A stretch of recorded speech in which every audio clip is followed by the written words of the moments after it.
Hello, beautiful human beings. Thank you so much for dropping by this channel in this video. A warm welcome to anyone who's new. This channel is dedicating to helping people understand the difference between actual non-duality, called Advaita Vedanta, and fake non-duality, called Neo-Advaita.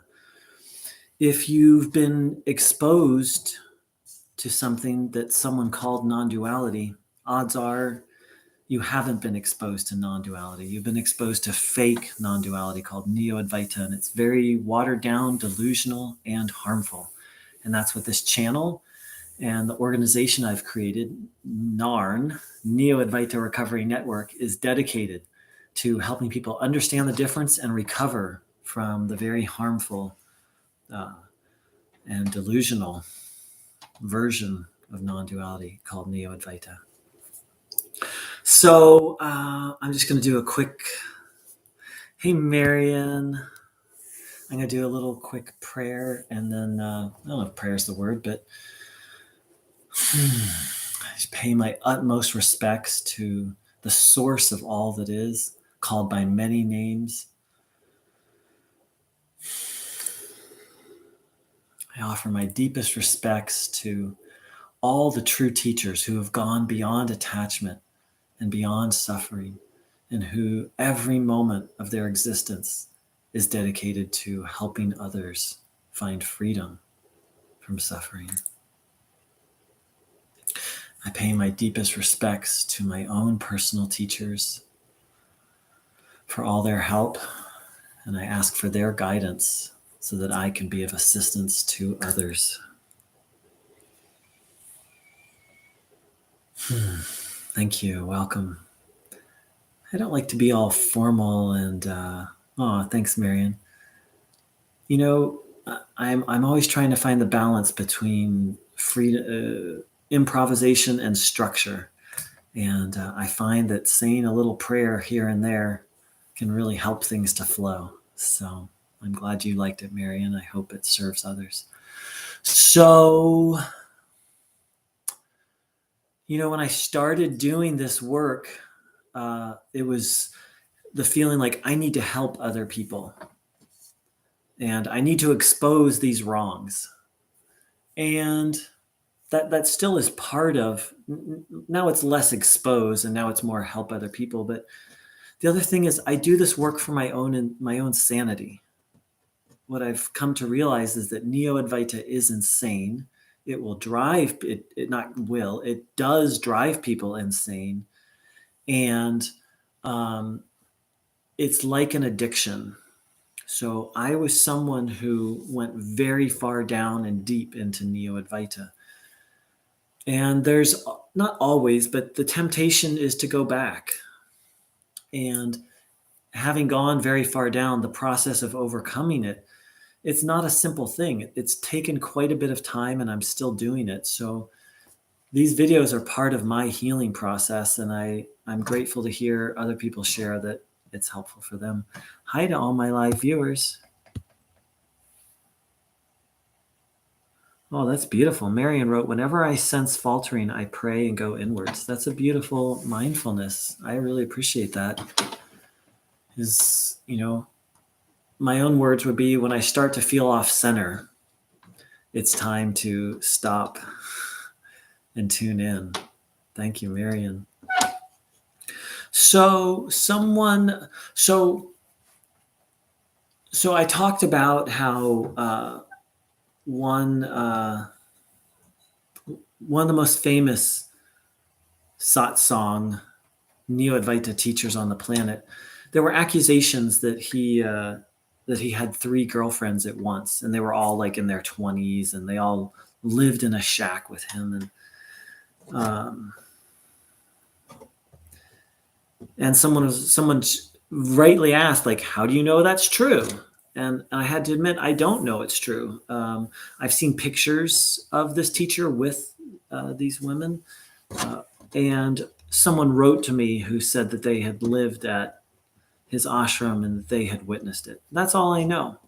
What I do know is I have someone who's a friend who I've known for almost 15 years, and this person went on a retreat with this teacher. And while on that retreat, this teacher went to the room of her girlfriend and her female friend and seduced and had sex with this woman while this teacher was in a relationship with another young woman. So that's what I know. And I trust my friend. And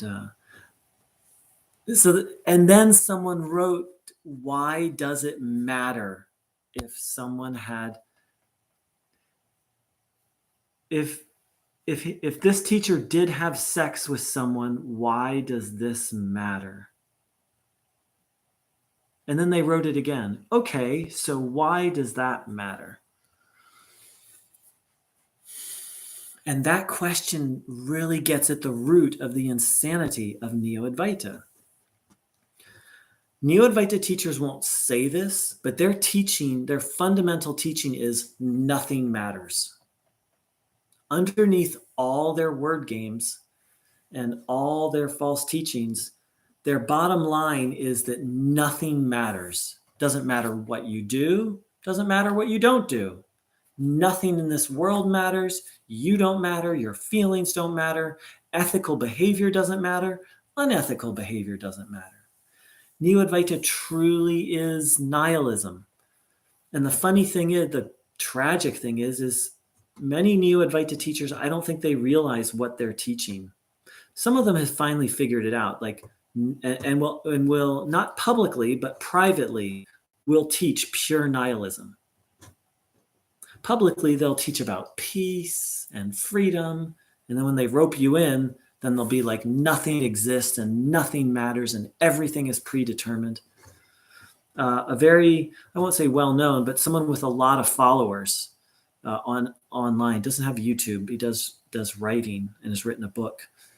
That's what this teacher does, is they have a public message and a private message. And the private message is one of absolute nihilism. But most teachers aren't that extreme that I'm aware of. But they do present this message that leads to the conclusion that nothing matters. It doesn't matter what you do. It doesn't matter what you don't do. And so that's the first piece of insanity that this question raises. Look, if it's just some dude, if it's just like my neighbor has sex with someone, yeah, what does it matter?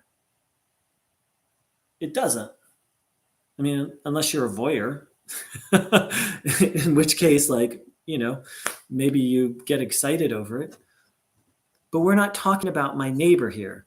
We're talking about someone who is pretending to be a guru, who millions of people around the world think they're a guru because of the false airs they put on, because of the show that they put on.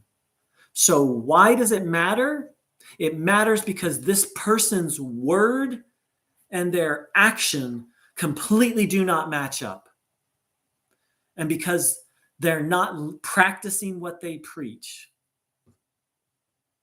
And because in Sanatana Dharma, the underlying philosophy of Hinduism, being a guru, the ethical standards to be a guru, you have to really be a saint. If you're not a saint, you're not qualified to be a guru. So if you hear some anger in my voice, you're right. I'm not so much angry at this false teacher, because this false teacher is just under the spell of delusion.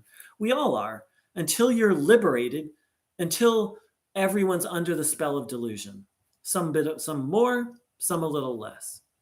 What I am angry about is the butchering of truth and the butchering of Sanatana Dharma. The butchering of, and it's not just butchering. It's not blasphemy. It's, here you go. Here's an example. Imagine that you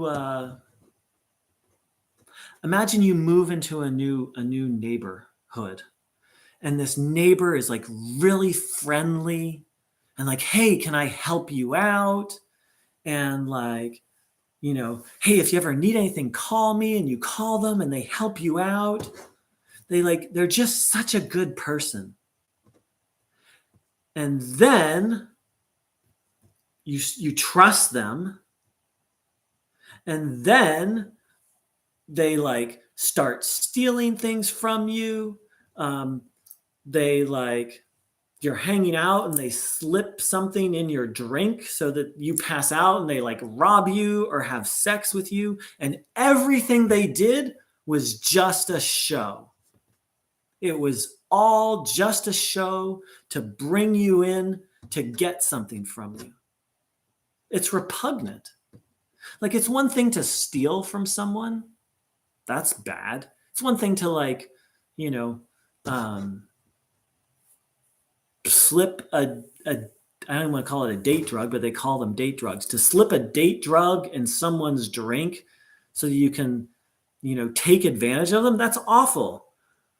But what's even more awful is putting on a whole show to earn someone's trust so that you can, in an underhand way, get something from them. That's just, blah, blah. Makes me nauseous.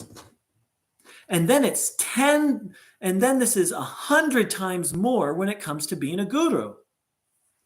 Because to take someone as your guru, absolute trust. Different levels of relationship, there's different levels of trust, right? You become friends with someone, you start to trust them. When you start to date someone, you trust them more. When you get married to someone, you trust them even more.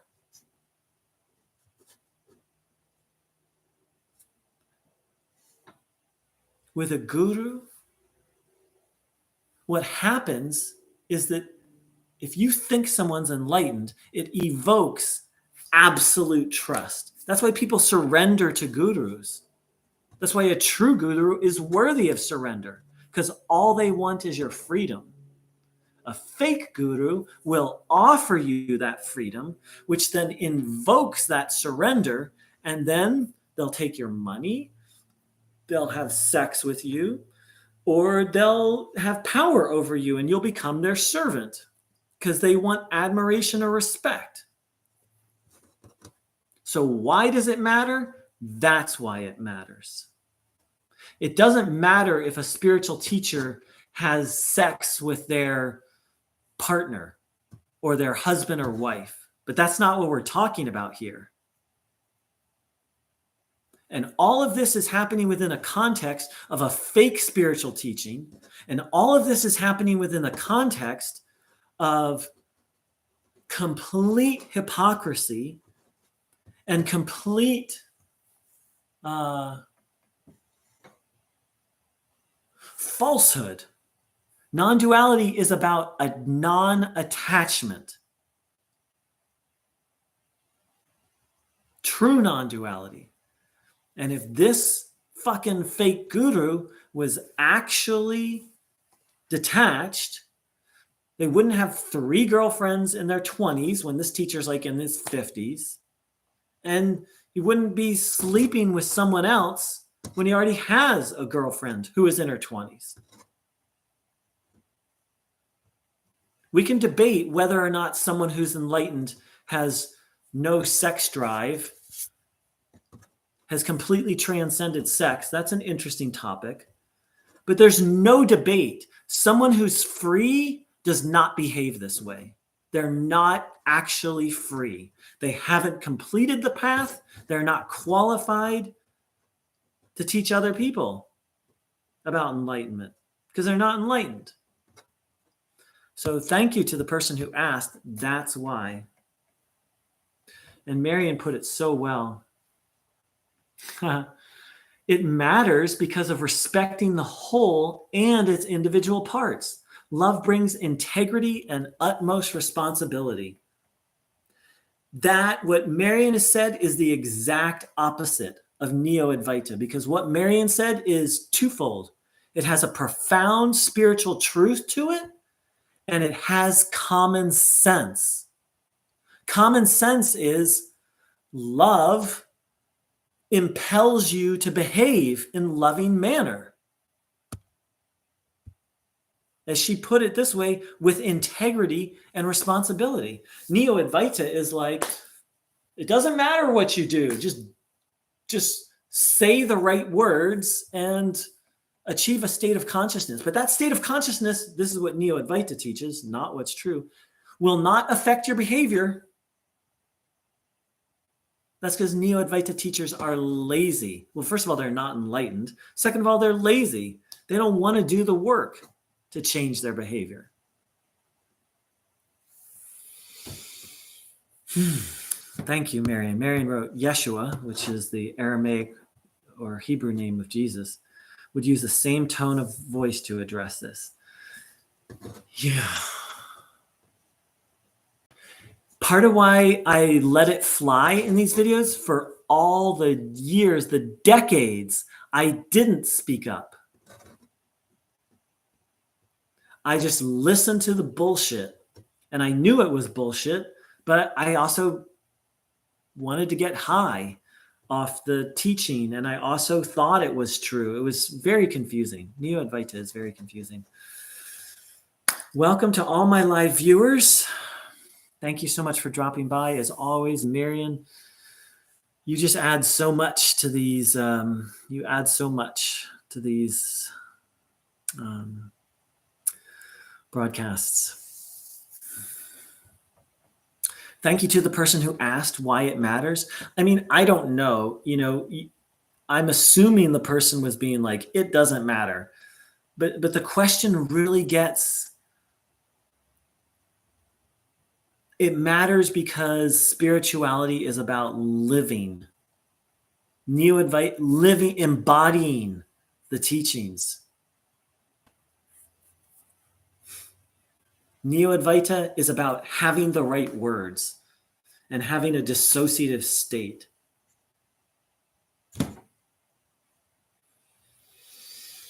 If anyone has any questions or comments, feel free to type them in. Thank you, Marion. And yeah, I'm just going to sit for a minute or two, but if you have any questions or comments, please type them in.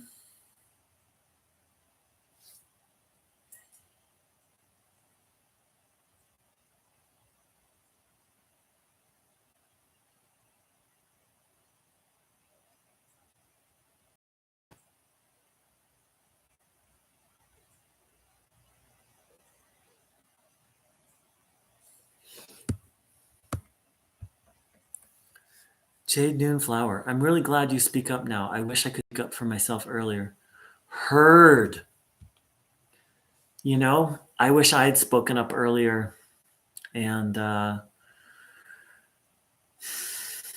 you know what did it for me? You know what did it for me is when, I'm just really touched by your comment. Thank you. You know what did it for me is when an expose came out about, I don't name names anymore unless I have to, and I sometimes wonder if it's helpful, but regardless, the most famous Neo-Advaita teacher on the planet, when an expose came out and all these people started talking about the abuse and the problems, I just couldn't be silent anymore. So it was like them speaking up. And so I'm speaking up, and I hope this inspires. And, you know, it's not that everyone has to speak up, but this I felt called to. And but we all need to face this and say no to it. And that might be it. That might be just not going. That might be going and looking the teacher in the eye and saying, what you're teaching is false and you're harming me. It might be challenging the teacher. I did that once. It was very empowering. Because Neo-Advaita robbed me, and it's robbed many of us of our power. So in some way, shape, or form, we have to respond, and it takes a little fire because it is addictive. There's Neo-Advaita is a form of spiritual abuse, and the thing that makes it so complex is maybe many of the teachers don't even know that they are literally abusing their students. They think they're helping them. I think maybe the worst of the worst know and don't care, but I assume most of them think they're helping. It's really wild.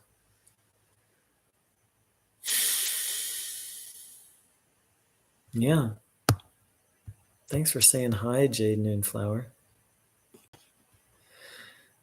Yeah. Yeah.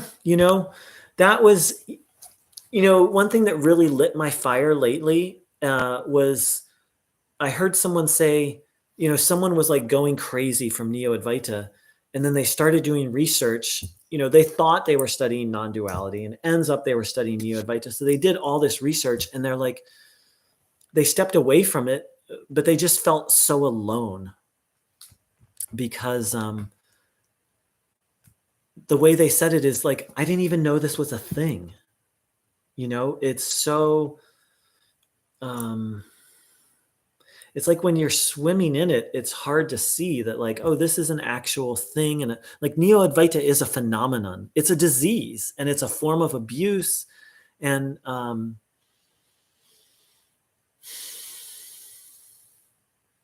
it's also just untrue and unhealthy and harmful. And maybe the first step is recognizing that. And then stopping. And then beginning the healing process. Oh, thank you. Yeah. So I've created this organization, NARN, Neo-Advaita Recovery Network, and I have on there, I've created a map for how to recover from Neo-Advaita, because it is its own disease. And let's see. It's under, if you go to my webpage, it's currently under Neo-Advaita 101. And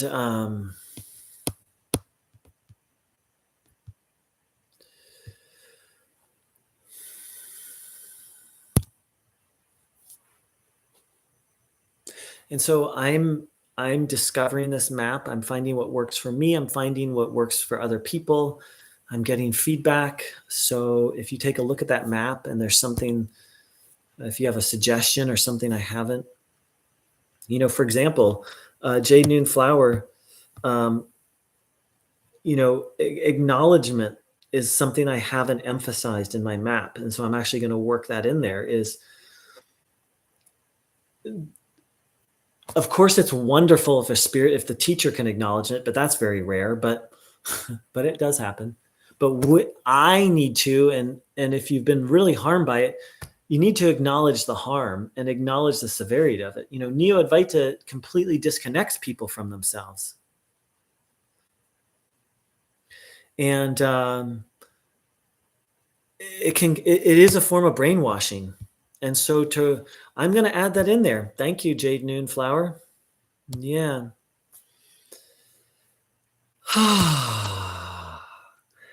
If you'd like to be on my mailing list, please, there's a form on my page. I'm starting to get more organized with, like this is just an impromptu video. And it's so cool, to bump into Marion, who I've talked with before, and then to meet someone new.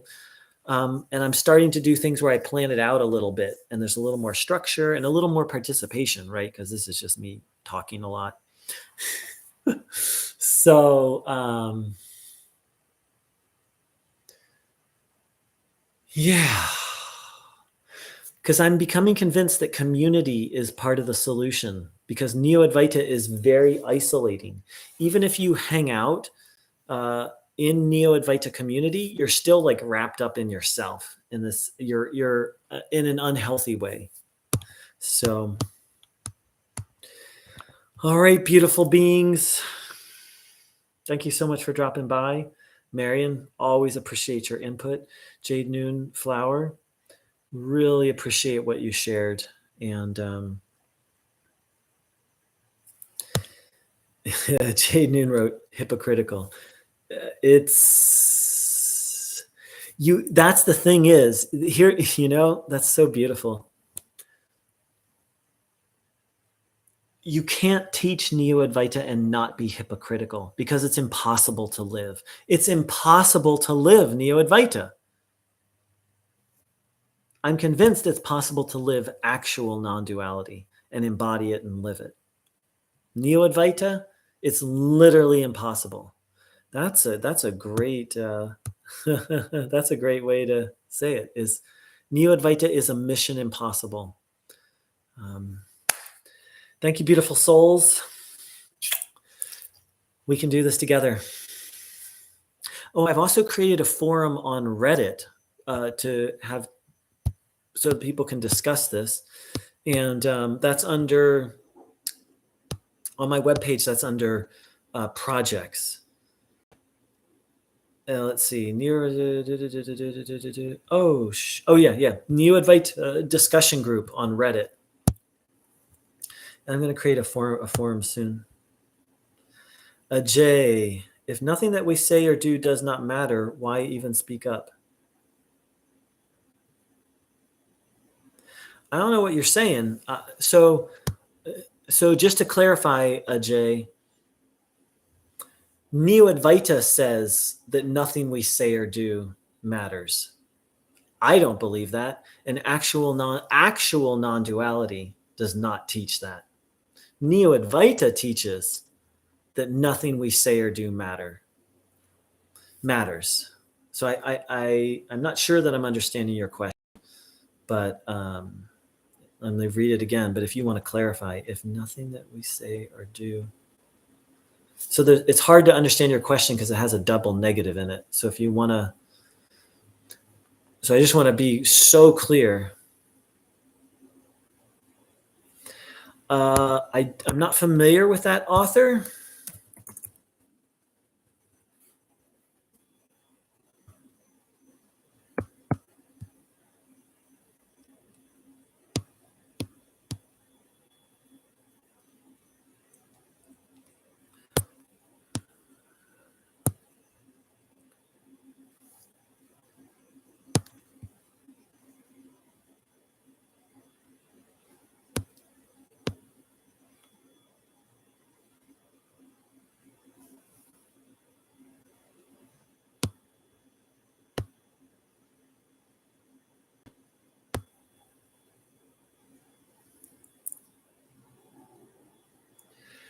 I mean, I just read some quotes. I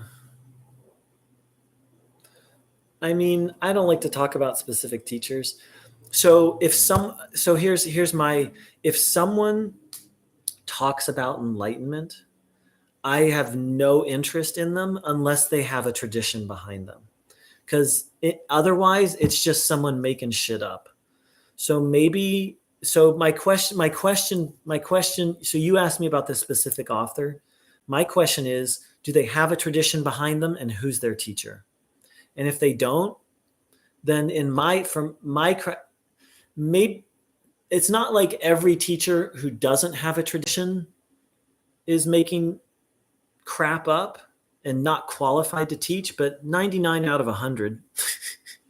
So if they're talking about enlightenment, see, someone who doesn't have a tradition, I just consider them a self-help author, and they shouldn't be talking about enlightenment. And the other thing is, so that's my first criteria. My next criteria is how materialistic is their life? Like, are they living like a saint?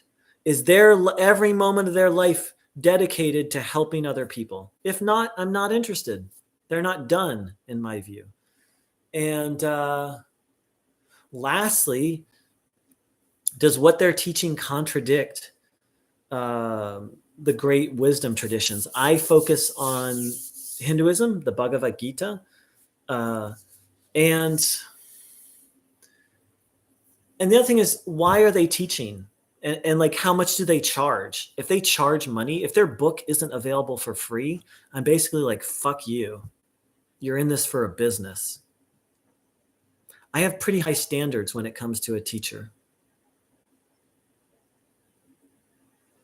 Like, most of the spiritual, my view is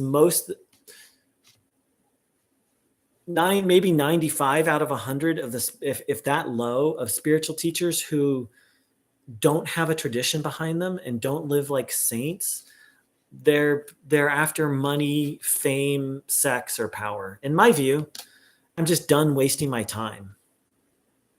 That's where I'm at.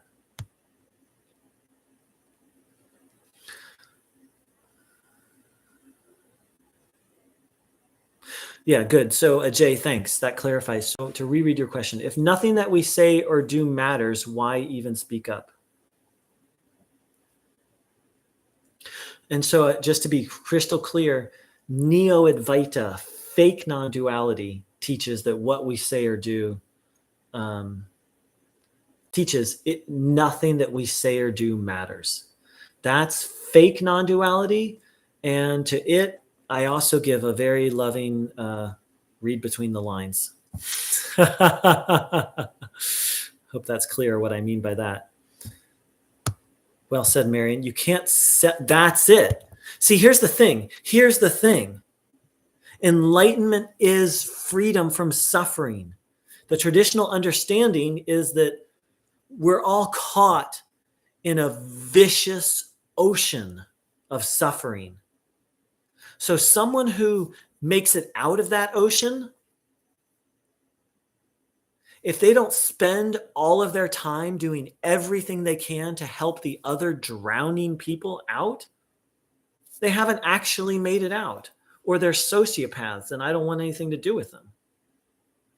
Like if there's a bunch of people drowning in the ocean and you made it out, would you like set up a course and charge money? No. I mean, unless you have a major psychological imbalance, in which case maybe you aren't out of the ocean.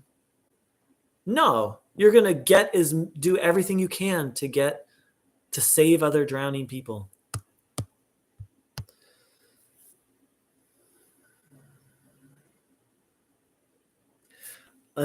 So Dave, thank you. This is a great issue. Anandamayi Ma didn't have a guru, but she was exceptional beyond any categories. Ramana Maharshi didn't have a guru in this lifetime. Here's the thing.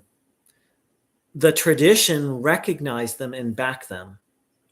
Traditional Hindu priests and other gurus respect Anandamayi Ma. Let me just double check. Let me make sure I know who she.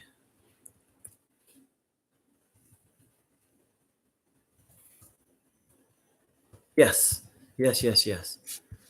That's why you notice I said 99 out of 100. But also what I said is they don't have a tradition behind them. So Ramana had a spontaneous awakening. I don't know Anandamayi Ma's story. But then the people who were in the tradition recognized them and supported them. And then also, yes, Anandamayi Ma, and I've just read a little bit, and Ramana had his own flavor, but what he taught fit in with the tradition. What Neo-Advaita teaches steals language from the tradition, but it's completely different.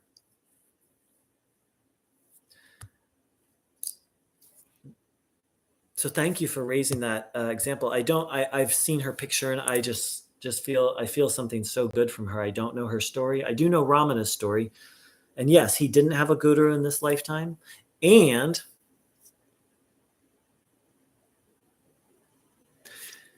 so Neo-Advaita teachers are off doing their own thing. No person who actually knows the Bhagavad Gita or Adi Shankara would support them or back them. Say, yes, this person's teaching the truth. And as I pointed out, on top of it, a lot of them are making a living off of it.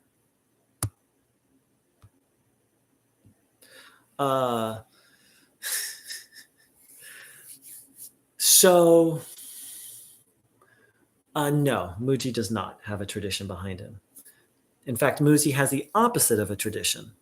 So Muji's teacher, Papaji, who himself did not have a Papaji's kind of like half-half in my view. He sort of has tradition behind him, but not really. So Papaji has publicly said that Mooji is not. So Mooji says Papaji is his teacher, his guru. Papaji says Mooji is not enlightened, and he's teaching from a place of arrogance, and he's going to go to hell for what he's doing. That's how crazy Neo-Advaita is. Like, let's say I'm Mooji, and I'm like, Papaji is my guru. He led me to enlightenment. So here, let me see. So here's me as Mooji. Papaji is my guru. He led me to enlightenment. And now I'll be Papaji.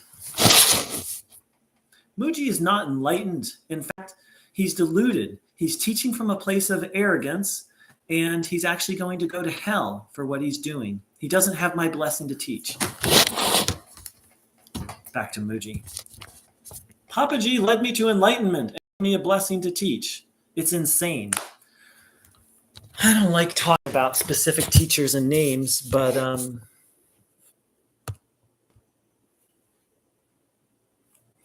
there you go. I did it. Just felt right in the moment.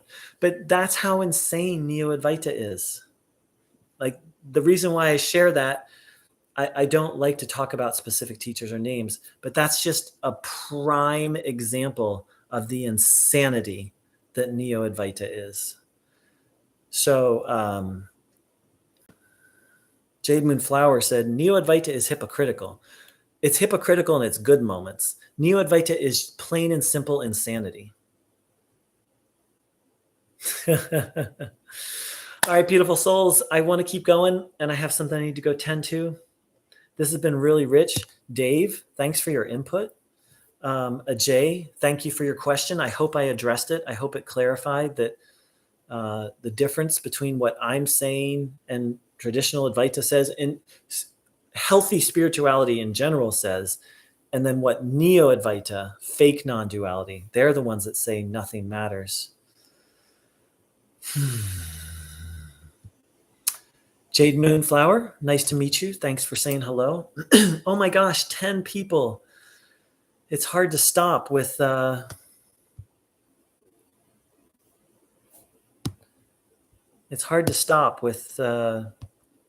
many people here, and this just inspires me to get on it, to get with scheduling things in advance. Once again, if you want to be on my mailing list, hop on neoadvaita.org. No hidden charges. I don't.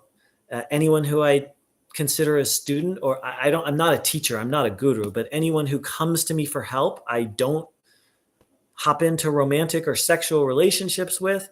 I don't try and boss people around. I don't tell people how to live their lives. I accept donations if people feel inspired, but I don't push that. And that's the level. I'm not a saint. I'm not like some. But that level, to be a teacher, you just to be a guru, you have to have it. That's like the bare minimum. That's like the bare minimum. And Neo-Advaita teachers don't even cross that mark.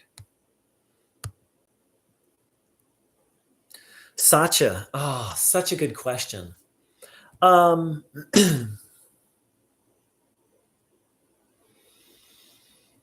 Satya, that is such a good question. Oh, it's so hard. Okay. Last question. So one of the big issues with Neo-Advaita is it's teaching a practice, self-inquiry, that only works if your mind is properly prepared.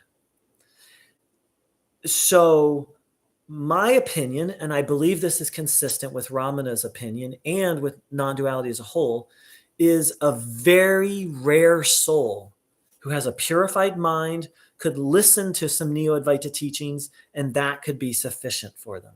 A very rare saintly soul. The problem with this is false enlightenment. I just recently met someone who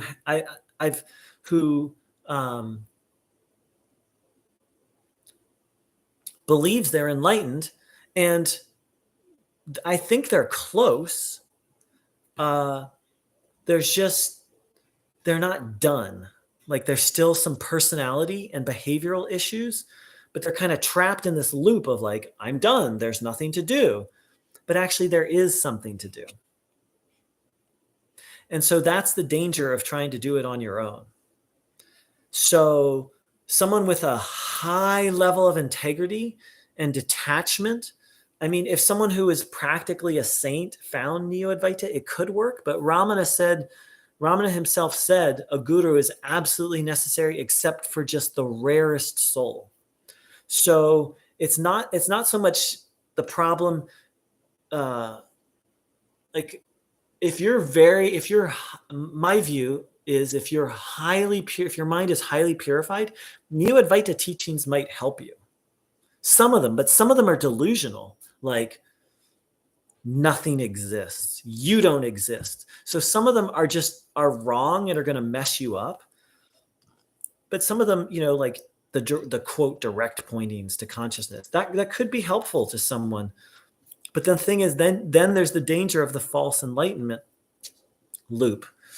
And on my webpage, I have, let me find it real quick. So on my webpage, under Neo-Advaita one-on-one, there's a section called what differentiates Neo-Advaita from classical Advaita. And there's 2 articles from James Schwartz. What Advaita Vedanta isn't, what Advaita Vedanta is. And what Advaita Vedanta is talks about the false enlightenment trap. Because then without a guru, you can get stuck in the mental part, even if you're radically awake, like there's nothing to do, I'm done, I'm enlightened. But that's actually, maybe that's the final trap. So, all right, I want to keep going. This is exciting. 11 people. I'm so grateful to everyone who watches these videos because it inspires me to do more. And I'm so grateful for the the input today. I'm not a guru. I'm very devoted to helping people recover from this.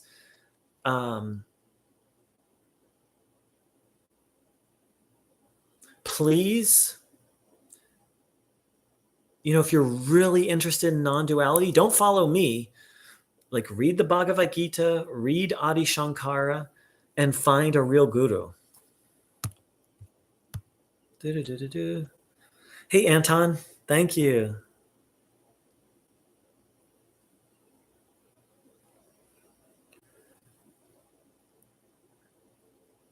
So Jade Moon asks, do you think everything is only our projection? So whether or not that's true, what I know for a fact is if I think in those terms, it drives me crazy. So if that's true, that's a very advanced teaching that doesn't work for most people. Because it doesn't, even if all of this is a projection, that teaching doesn't tell you how to navigate the projection or what the meaning of life is. Like, why is that projection happening? Or how to, so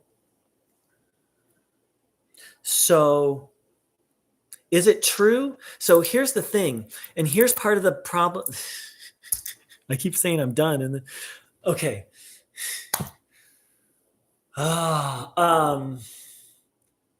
The question isn't, is it true? The question is it helpful? Because an actual non-duality is a progressive path. Like I was just talking to someone today about another tradition, and I asked him about this very advanced teaching in it. And he's like, well, first there's the foundation. He's talking about this book that has 12 chapters, and I didn't know this. And I was asking him about something that's dealt with in chapter 10. And he's like, well, start at the beginning because that'll give you the foundation for that. And it's a different tradition, but it's completely applicable. Marion, if it feels off, it is likely off. And if it drives you nutty, then it's almost certainly off. I'm honored that there are 11 people right now watching me live, and that maybe 100 or 200 people will check this out. I'm honored by that. I'm honored that I get, and I'm also touched that I get to help other people escape from the mind trap And I'm not perfect. I'm about to cry. But it's like it's like these questions, like Jaden Noon's question, it really inspires me to be in integrity, to be the opposite of what Neo-Advaita is, so that I can be of service to others. And because Jaden, part of why I come to tears is I spent years. Is life a dream? Is life my own projection? It's an absolute mind trap. So big love, everyone. I'll just post my website one last time. And I've created a free online course on recovering from Neo-Advaita. It's not complete yet, but integrity does mean everything. And admitting when you fall short, which I do every day, every hour. Big love. Y'all are inspiring me to get more organized and to do this more often. Thanks, beautiful souls. Really grateful.